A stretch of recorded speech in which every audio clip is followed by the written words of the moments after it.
आज आम तमिया ग्राम पंचायत रे पंचायत स्तरीय जन अभियोग शुणाणी रखीछू।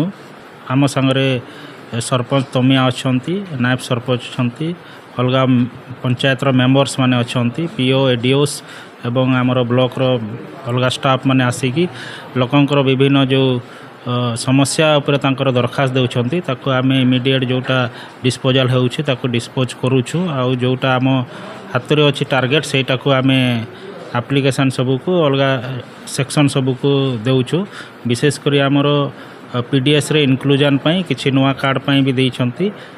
कहार जो अंत्योदय घर सब जो माने कंप्लीशन होइछि से बाबदर भी किछि एप्लिकेशन आसीछि ताको आमे नै कि जाउछु।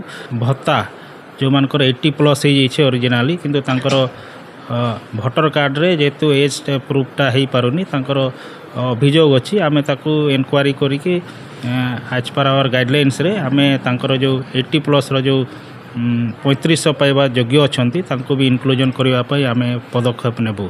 मन्ना ताहेरा बेबी सरपंच तमिया जेपी आसीछन से लोक बहुत अभियोग करछन से वीडियो सार कहछन समस्त काम हवा बोली करी आउ होचे भी एप्लिकेशन देले आउ से लोक प्रतिश्रुति देछन जे कामटा करमु बोली करी मैं बहुत खुशी अच्छे लोक सार काम है मते बहुत खुशी लगा।